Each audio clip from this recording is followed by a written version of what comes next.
बिस्मिल्लाहिर्रहमानिर्रहीम। तमाम तर तारीफ़ें उस अलीम के लिए जिसने अपनी इल्म हिकमत से ज़माने में उजालों का तारुफ करवाया और रूह इंसानी को इल्म जैसी हसीन रोशनी से रोशनास करवाया। हमारा आज का जो लेक्चर है वो है कानून शहादत ऑर्डर 1984 पर, जिसमें हम डिस्कस करने वाले हैं आर्टिकल नंबर 23, जो कि कहता है थिंग्स सेड और done by conspirator in reference to common design. इसको पढ़ने से पहले हमें यह समझना होगा कि यह आर्टिकल फॉल कहां करता है। तो यह आर्टिकल फॉल करता है आर्टिकल नंबर 18 से लेकर आर्टिकल नंबर 69 के दरमियान, जो कहते हैं कि कौन कौन से फैक्ट्स रेलिवेंट होंगे। तो इनके दरमियान जितने भी आर्टिकल हैं वो सारे रेलिवेंट फैक्ट की बात करते हैं। अब अगर हम आर्टिकल नंबर 23 की बात करें तो इसके लिए हमें जाना पड़ेगा एक बार पीपीसी के पास। पीपीसी में क्रिमिनल कॉन्स्पायरेसी की बात हो रही है।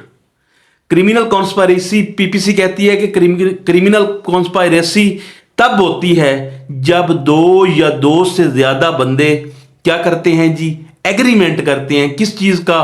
To do illegal act. जब दो या दो से ज्यादा बंदे कोई इलीगल एक्ट करने का एग्रीमेंट करते हैं तो उसे हम बोलते हैं यह है क्रिमिनल कॉन्स्पायरेसी।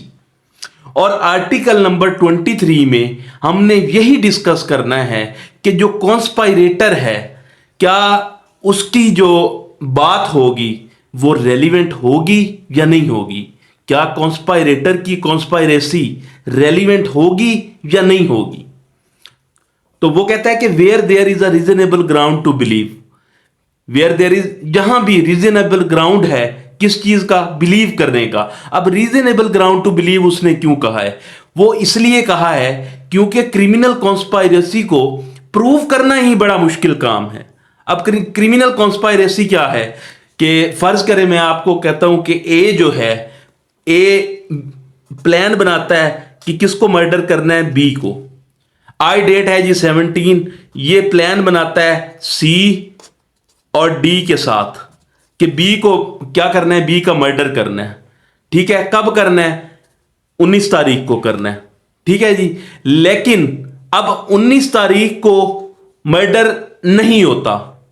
अब मर्डर नहीं हुआ, लेकिन जो इन्होंने सेड, डन और रिटर्न किया था, एक दूसरे के साथ एग्रीमेंट किया था, ठीक है, वो क्राइम तो हो गया ना।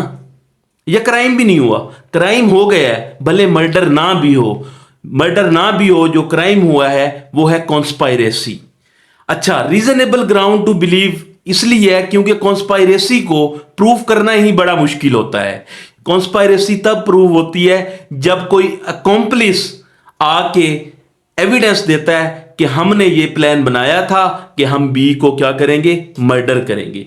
इसलिए वो कह रहा है where there is a reasonable ground to believe that two or more person has conspired together to commit an offence और एन एक्शनेबल रॉन्ग। वो कहता है जब भी कोई रीजनेबल ग्राउंड होता है बिलीव करने के लिए कि दो या दो से ज्यादा बंदे कंस्पायर्ड हैं together to commit an offence, कोई भी ऑफेंस करने के लिए या एक्शनेबल रॉन्ग करने के लिए। अब यहां पे दो चीजों की बात हो रही है, ऑफेंस यानी कि क्रिमिनल लॉ की बात हो रही है और एक्शनेबल रॉन्ग टॉर्ट्स की बात हो रही है। यानी कि ये जो आर्टिकल 23 है ये क्रिमिनल लॉ में भी फॉल करता है और टॉर्ट्स में भी फॉल करता है।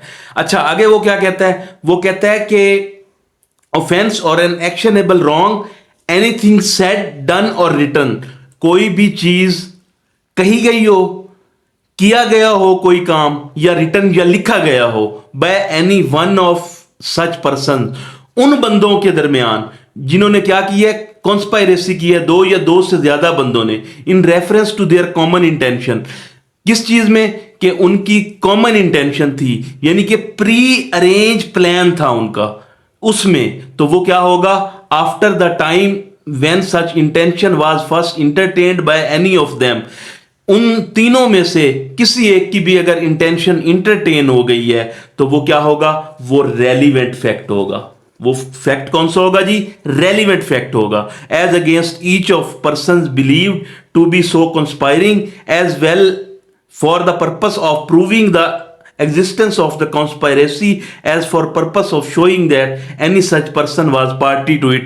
वो कहता है कि अगर दो बंदे उन पे कॉन्स्पायरेसी प्रूव हो गई है और तीसरे बंदे पे नहीं होती, तो दो बंदे अगर कह दें कि ये बंदा भी हमारे साथ था कॉन्स्पायरेसी में, तो उसकी जो गवाही होगी, उसकी जो एविडेंस होगी, वो रेलिवेंट होगी, वो रेलिवेंट होगी। तो बेसिकली ये जो आर्टिकल है ये कहता है कि एनीथिंग सेड, कोई भी चीज कही गई हो, कोई भी काम किया गया हो, डन हो, या कोई भी चीज लिखी गई हो, रिटन प्लान बनाया गया हो, तो वो क्या होती है? कॉन्स्पायरेसी होती है। और कॉन्स्पायरेसी क्या होती है?